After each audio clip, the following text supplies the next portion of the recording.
Assalamualaikum warahmatullahi wabarakatuh. Izinkan saya untuk memperkenalkan diri. Nama saya Ivan Kanovik Rahmanov Kalaski dengan NIM 2018-0510-410. Nah, di sini saya akan mempresentasikan jurnal yang saya tulis dengan topik ASKI sebagai perusahaan MNC di negara Afrika. Nah, yang pertama yaitu pendahuluan. Seperti yang kita ketahui bahwasannya globalisasi perekonomian merupakan suatu proses kegiatan ekonomi dan perdagangan, yaitu negara-negara di seluruh dunia menjadi satu kegiatan pasar yang semakin terintegrasi tanpa adanya rintangan batas teritorial negara. Nah, yang kedua yaitu globalisasi dalam dimensi ekonomi mengakibatkan adanya perubahan dalam struktur dan proses perekonomian dunia dan mengikuti kemajuan dalam bidang teknologi yang semakin cepat. Nah, seperti yang kita ketahui juga, multinational corporation merupakan salah satu penyumbang emisi karbon akibat dari proses produksinya sendiri, sehingga akhirnya menyebabkan perubahan iklim. Terdapat juga fakta bahwa lebih dari 800 juta penduduk dunia masih hidup dalam kelaparan dan kekurangan gizi kronis.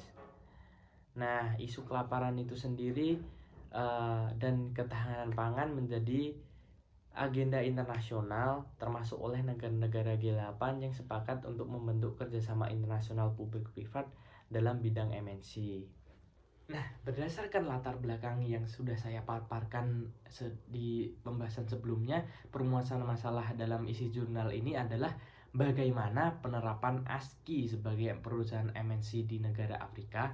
Selanjutnya saya akan menjelaskan tentang kerangka berpikir. Nah, yang pertama, konsep MNC sendiri merupakan sebuah badan hukum atau legal person yang kedudukannya setara dengan warga negara atau natural person di tempat MNC itu didirikan atau berdomisili usaha. Nah, yang kedua yaitu MNC bertujuan sebagai pencari bahan, pencari pasar, pencari biaya, risk manager seeker, perantara, dan pencari dana manajer keuangan.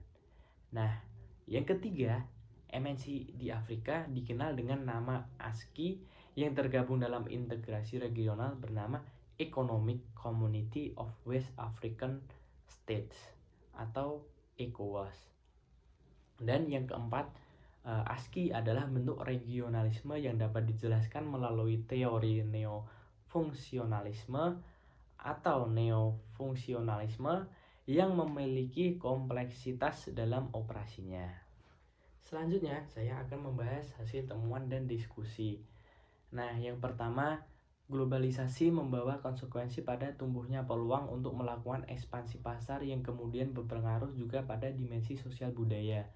Hal ini dikategorikan dengan proses globalisasi yang dilakukannya melalui heterogenitas rasa sesuai pasar yang akan dituju.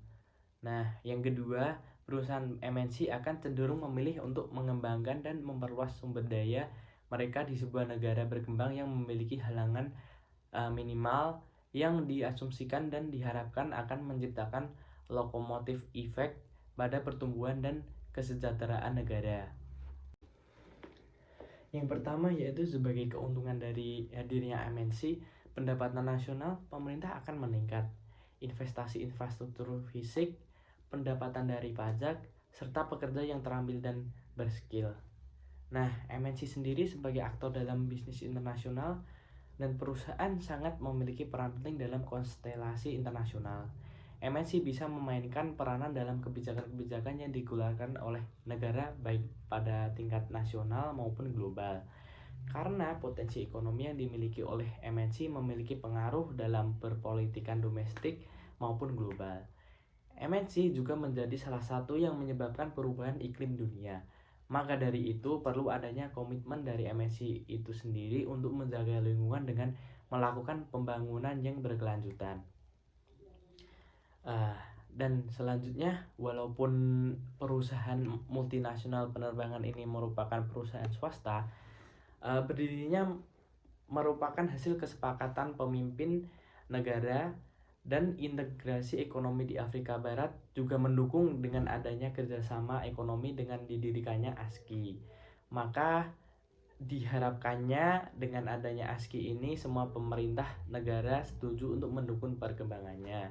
Terlebih dukungan dari lembaga finansial yang kuat dan regional yang membuat ASKI seharusnya mudah beroperasi. Dengan berdirinya ASKI meningkatkan pertumbuhan ekonomi regional karena sebelumnya untuk bepergian ke negara lain saja di wilayah Afrika harus menuju Eropa terlebih dahulu dan yang sangat memakan waktu dan biaya. Implementasi impian ECOWAS tidaklah mudah bagi ASKI.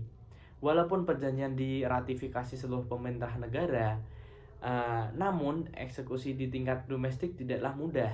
Operasi ASKI masih dibatasi oleh adanya pajak mendarat, pajak terbang, dan sebagian dalam melintasi negara lain. Sehingga ASKI sendiri memiliki tantangan dalam berhadapan dengan domestik dan juga internasional. Selanjutnya yaitu kesimpulan, salah satu MNC yang berdiri di Afrika adalah ASKI, dan ASKI sendiri merupakan perusahaan transportasi udara yang didirikan atas inisiasi petinggi negara di wilayah Afrika Barat dan tergabung dalam integrasi regional bernama Economic Community of West African States atau ECOWAS. Perusahaan ini adalah gabungan dari upaya pemerintah negara anggota dan investor asing dengan tujuan membangun perekonomian di wilayah Afrika Barat. Nah, tujuannya didirikan ASKI sendiri adalah sebagai alat koneksi antar negara di Afrika dan negara-negara di luar Afrika. Operasi ASKI masih dibatasi oleh adanya pajak mendarat, pajak terbang, dan sebagian dalam melintasi negara-negara lain. Sehingga ASKI sendiri memiliki tantangan dalam berhadapan dengan domestik dan juga internasional. ASKI dikatakan sebagai open sky bagi pemerintah negara Afrika. Ternyata tidak semudah itu dibuka. Pada realitanya pajak di banyak aspek tetap menghadang operasi ASKI. ASKI adalah bentuk regionalisme yang memiliki kompleksitas dalam operasinya. Selain itu, mampu juga memberikan stabilitas keamanan di kawasannya. ECOWAS juga mampu bekerja secara fungsional dalam menyelesaikan permasalahan melalui kerjasama. ASKI sendiri sebagai contoh bagaimana perusahaan yang dibentuk oleh integrasi regional ECOWAS, namun operasinya dipegang sepenuhnya oleh pihak swasta. ASKI kemudian memiliki tantangan dalam berhadapan dengan domestik dan juga internasional. Sekian dari saya. Terima kasih. Apabila ada kata-kata yang kurang berkenan, sekian. Wassalamualaikum warahmatullahi wabarakatuh.